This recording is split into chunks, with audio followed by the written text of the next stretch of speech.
Jadi ceritanya adalah pada saat permohonan sengketa informasi publik ini muncul di KIP, saya kebetulan juga salah satu anggota tim kuasa hukum yang mendampingi Pak Bonatua. Dan pada saat kami melakukan persidangan itu memang dari awal sebetulnya ijazah itu sudah diserahkan. Ya, jadi ketika Pak Bonatua mohonkan sebagai seorang ahli kebijakan publik, itu sudah diserahkan. Hanya ada 9 item yang ditutup oleh KPU. Iya, dan itu sudah dibuka. Ya, dan itu berdasarkan putusan KIP bahwa sandarannya kan adalah pasal 18 ayat 2 Undang-Undang Nomor 14 2008 tentang keterbukaan informasi publik, bahwa ijazah Pak Joko Widodo itu sudah dikualifisir sebagai dokumen publik, bukan lagi dokumen private, sehingga 9 informasi itu kemudian dibuka dan hari ini secara resmi diserahkan kepada Pak Bonatua. Tapi dari Bonatua sudah diberikan kepada Anda, sudah lihat? Ya, saya sudah dapat salinan resminya ya, yang dilegalisir. Dan sebelum tadi saya ke Kompas TV, saya sempat komunikasi juga dengan Mas Roy. Dan ada beberapa informasi yang juga disampaikan Mas Roy kepada saya dan nanti perlu saya sampaikan. Yang pertama begini, kalau kemudian kita lihat ijazah ini kan ijazah ya. Terutama ijazah di tahun 2014, pada saat pertama kali Pak Joko Widodo mencalonkan diri sebagai calon presiden. Ini salinan ijazahnya. Kemudian di sini ada pejabat Dekan Fakultas UGM, Fakultas Kehutanan UGM yang menandatangani. Nah, berdasarkan hasil penelusuran yang dilakukan oleh Mas Roy, ternyata ada kejanggalan dan keanehan. Keanehannya apa? Ini ada 2 ijazah legalisir yang berbeda, posisi tanda legalisirnya. Jadi yang diserahkan Pak Jokowi pada saat beliau mencalonkan diri sebagai calon presiden itu justru berbeda dengan yang diserahkan ke Pak Bonatua. Ada indikasi bahwa ijazah ini dilegalisir 2 kali. Jadi dilegalisir pertama pada saat Pak Jokowi mendaftar diri sebagai calon presiden, menyerahkan yang dilegalisir, kemudian begitu diminta oleh pihak Pak Bonatua, nah sebagai bagian dari keterbukaan informasi publik, ini kemudian yang diserahkan versinya berbeda dengan yang pertama kali diserahkan oleh Pak Joko Widodo. Itu ada indikasi. Ada indikasi. Simpulan Anda indikasinya apa? Berarti ijazah itu dilegalisir 2 kali, kemudian yang kedua sumber data yang valid dari KPU itu kemudian masih menimbulkan ketidakjelasan terkait dengan pejabat yang menandatangani ijazah ini. Sudah dibuka informasinya oleh KPU, tapi ternyata dari pihak Roy CS masih belum yakin bahwa ini merupakan ijazah asli, Bang David. Ya, yang pertama begini, itu sudah menjadi keputusan di sidang KIP ya, bahwa ijazah, siapapun punya ijazah itu bukan bagian dari informasi yang dikecualikan. Artinya hak publik untuk melihat itu selama publik ini punya diskresi, punya legal standing untuk meminta itu. Nah, sekarang kan sudah diputuskan, monggo sekarang teman-teman Roy Suryo dan CS meminta itu, Bonatua khususnya yang menggugat ke KIP ya sudah diberikan. Nah, pertanyaannya begini, apa yang dipermasalahkan dari situ? Karena yang saya mau bilang, nggak ada lagi urusan Pak Jokowi soal gugatan KIP. Sekarang ini dari KPUD, KPU Pusat menyerahkan semua apa yang diminta berdasarkan perintah dari KIP ya. Nah, sekarang pertanyaannya gini, kalau dipertanyakan soal ada perbedaan legalisasi, saya bilang gini, 4 kali legalisir ijazah Pak Jokowi. Sekali ketika mendaftar di KPU Solo, KPUD Solo, ketika maju menjadi wali kota, itu legalisasinya sendiri. Artinya saat itu ya, tentu di dalamnya pejabatnya berbeda, mungkin masih rektornya berbeda, dekan berbeda, atau siapapun yang menandatangan dan mencap di UGM. Yang kedua, ketika maju menjadi gubernur DKI, itu legalisasi yang kedua di waktu yang pendaftaran dong. Kemudian yang ketiga, ketika maju menjadi capres 2014, pasti juga melegalisasi lagi, legalisir lagi ke UGM. Siapa yang mencap, siapa yang tanda tangan kan tergantung pejabat di masa itu. Di 2019 yang terakhir juga pasti berbeda lagi. Nah, kalau soal cap posisinya miring-miring dari Solo ke KPUD DKI, ke KPU Pusat 2014, 2019 pasti beda-beda dong. Nah, itu yang pertama saya mau jawab. Yang berikutnya adalah ini semua tidak memberikan sesuatu apapun terhadap asli atau palsunya ijazah Pak Jokowi sebagaimana apa yang diopinikan Roy CS. Nggak ada sama sekali pengaruhnya di situ. Karena apa? Sekali lagi pembuktian itu ada 2. 1, yang menerbitkan ijazah itu adalah UGM. Disitulah pembuktiannya bahwa ijazah ini asli atau palsu. Yang kedua, besok di persidangan yang lagi proses menuju P21 ya, itu persidangan soal tuduhan bahwa Roy CS ini sebagai orang yang didakwa melakukan kebohongan publik, terus melakukan fitnah, melakukan manipulasi dan seterusnya. Berarti masa perbedaan legalisir harusnya tidak perlu dipersoalkan. Nggak ada sama yang perlu sekali. dipersoalkan ada perbedaan legalisir. Iya, Mbak Tarigan. Jadi ada satu lagi informasi. Ini hal yang kedua adalah terkait dengan salinan ijazah yang dimohonkan di KPU Solo untuk 2005 ketika Pak Jokowi mencalonkan diri sebagai calon wali kota. Nah, berdasarkan informasi yang juga dihimpun oleh teman-teman yang meminta salinan ijazah ini, itu justru di KPU datanya nggak ada. Ya, nanti tinggal kita lihat perkembangannya gitu. Jadi di KPU sendiri, KPU Solo yang katanya 2005 itu beliau mencalonkan diri sebagai calon wali kota menggunakan ijazah yang dilegalisir oleh UGM, itu ternyata dikonfirmasi ke sana belum ada salinannya. Jadi nggak tahu juga nih salinannya ada di mana. Itu hal yang pertama dari sisi yang di Solo. Kemudian yang kedua, ini menarik, saya setuju bahwa kita berpikirnya ke depan. Ya, apakah ijazah ini punya nilai hukum apa enggak?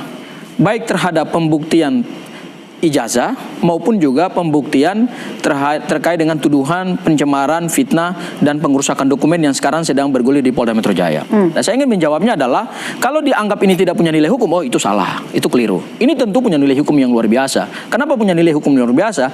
Terutama kita mengungkap misteri ijazah Pak Joko Widodo yang awalnya ini ditutup-tutupi, yang awalnya ini dirahasiakan sedemikian rupa oleh otoritas yaitu KPU, ya. Kemudian begitu disengketakan di Komisi Informasi Publik, ini kemudian menjadi terbuka. Akhirnya kita bisa mengkonfirmasi bahwa ijazah yang kita dapatkan salinan asli, kemudian yang beredar Dian Sandi yang diteliti oleh Mas Roy, dan yang kemudian kami lihat, dan saya melihat loh, Bang David Pajo belum pernah melihat ijazah Pak Joko Widodo yang asli. Yang saya lihat pada saat gelar perkara khusus, semua bentuk fisiknya sama. Ya, artinya tinggal nanti kemudian ke depan kita buktikan apakah ijazah Pak Joko Widodo yang analognya masih ada di Polda Metro Jaya dengan salinan resmi yang kami pegang dan itu digunakan secara sah, secara hukum untuk mendapatkan jabatan publik, ini nanti bentuknya sama apa enggak? Jadi ini dari dibukanya ijazah Jokowi, salinan ini menguntungkan dari Roy CS? Ya jelas menguntungkan. Menguntungkan itu terutama pada saat kita bicara pembuktian material. Kalaupun perkara ini nanti naik, naik sampai ke tahap persidangan, ini akan menjadi alat bukti kami. Tapi kan tadi dikatakan oleh Bonato bahwa ini masih perlu diuji. Artinya masih akan ada uji forensik independen? Ya, kami memohonkan itu kepada penyidik Polda Metro Jaya. Tapi kan sampai hari ini tidak ada jawaban resmi dari Polda Metro Jaya. Keterbukaan yang diberikan oleh KPU tidak menyelesaikan keraguan mereka terhadap ijazah Jokowi, Bang David. Sebenarnya kalau ini publik harusnya sudah cerdas di sini ya. Dengan kasus KIP ini sudah membuka ruang untuk melihat itu, lalu kemudian Bonatua bahkan pengacara Pak Roy Suryo, teman-teman ya, Sang Haji dan semua teman-teman pengacara Roy Suryo, ini membuktikan bahwa ketika statement Roy Suryo CS mengatakan ijazah Jokowi itu palsu 99,9% palsu, itu berarti kan membuktikan bahwa mereka nggak pegang bukti ketika itu. Karena apa? Sekarang baru proses mencari bukti semua, mencari penguatan data apa segala macam. Nah, kesimpulan yang dinyatakan bahwa 1 tahun lalu bahwa ijazah Pak Jokowi itu palsu dari mana? Nah, sekarang kan baru mencari-cari, baru mendapatkan dari KPUD. Itu berarti statement bahwa beliau melakukan fitnah itu clear, terang benderang. Saya kira Bang David karena keliru. Sekarang datanya baru dipegang. Saya kira Bang David keliru bahwa proses mengumpulkan bukti di dalam hukum itu tidak bisa dibatasi pada ruang dan waktu. Bukti itu terus bergerak. Betul. Bukti itu sesuatu yang dinamis, ya kan? Bahkan suatu perkara yang sudah ingkrah pada level kasasi saja, begitu ditemukan ada bukti baru, masih bisa kok digugurkan. Artinya ingin saya katakan bahwa hak seseorang secara hukum itu mendapatkan bukti itu begitu fleksibel, diberikan ruang dan waktu, tidak dibatasi ruang dan waktu. Hukum memberikan keleluasaan kepada seseorang untuk mengumpulkan bukti sebanyak-banyaknya. Bahwa kemudian hari ini kami semakin meyakini berdasarkan penelitian Mas Roy ini ijazahnya palsu, kemudian diperkuat lagi dengan salinan resmi yang kami dapatkan, itu sesuatu yang sebetulnya secara hukum sah-sah saja. Kenapa? Karena pada saat kami belum mendapatkan salinan resmi dari KPU, kan ada keterbatasan untuk meneliti ijazah yang diunggah oleh Dian Sandi. Akhirnya terkonfirmasi bahwa wujud fisiknya sama. Karena begini, ijazah Pak Joko Widodo itu kan tidak mungkin ada dua versi. Betul. Pasti cuma satu versi. Ya. Itu kita setuju dulu. Ya, Karena betul. dia satu versi, berarti antara apa yang dahulu diteliti oleh Mas Roy, berdasarkan yang diunggah oleh Dian Sandi, kemudian yang kami dapatkan salinan resminya dari KPU, kemudian kami lihat wujud fisik analognya yang ditunjukkan oleh Polda Metro Jaya, itu semua terkonfirmasi bahwa ijazah ini sama wujud fisiknya. Karena tidak mungkin ada yang kedua, tidak mungkin ada yang ketiga. Tinggal kemudian bagaimana kita mendalilkan bahwa terkait dengan proses pembuktian nanti, Mas Roy akan membuktikan bahwa ijazah ini palsu berdasarkan apa? Berdasarkan apa yang mereka temukan dalam suatu penelitian ilmiah yang sampai hari ini mereka sampaikan kepada publik melalui buku Jokowi White Papers. Termasuk nanti itu uji forensik secara independen. Menurut saya meskipun aturan perundang-undangan dalam KUHP tidak memungkinkan tapi adanya, Anda lakukan itu atau tidak? ya harusnya kami sudah memohonkan, harusnya itu diberikan oleh Polda Metro Jaya. Iya, makanya gini Mbak. Jadi gini, itu semakin membuktikan bahwa kan dulu Roy Cez mengatakan bahwa Pak Jokowi nggak punya ijazah katanya. Kalaupun ada ijazahnya palsu. Nah, sekarang terbukti bahwa mulai dari KPU dari Kota Solo sampai pada KPU Pusat di Pilpres terakhir beliau itu ijazah ada kan. Nah, salah satu bukti dari ijazah itu karena ijazah asli cuma satu yang dipegang Pak Jokowi dan sekarang ada di Polda, itu kan yang resminya itu adalah fotokopi yang dilegalisasi kan. Nah, legalisasi ini sah. Yang bisa menyatakan itu sah adalah UGM. Nah, bukti yang ada di KPU sekarang yang dipegang oleh Bonatua ini adalah pembuktian secara legal, secara hukum bahwa ijazah itu sah adanya dan dicap oleh otoritas UGM.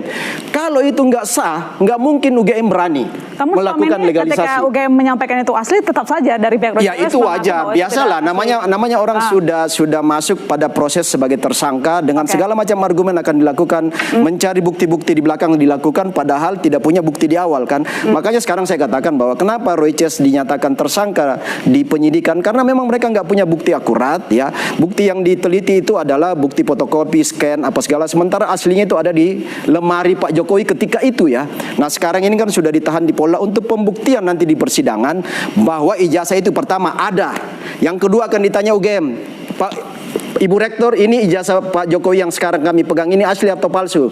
UGM mengatakan sudah berkali-kali ada, kami menerbitkan dan asli. Nah, sekarang itu akan membuktikan bahwa ternyata statement Roy Suryo itu bahwa benar-benar fitnah, itu akan terbukti bahwa memang ini fitnah kan. Itu nanti pembuktian. Jadi sidang ke depan ini bukan membuktikan ijazah Pak Jokowi palsu atau asli, tetapi membuktikan bahwa fitnah itu benar terjadi karena ijazah yang ada asli, benar-benar asli ini. Nah, pembuktiannya salah satu hari ini adalah KIP sudah merekomendasi KPU menunjukkan dan sekarang ada di tangan Bonatua kan. Saya jawab ada legalisasi UGM. Saya jawab ya begini. Itu loh. Saya jawab begini. Yang diteliti oleh Mas Roy itu adalah fisik ijazah.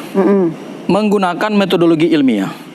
Awalnya tidak ada satupun dokumen yang kemudian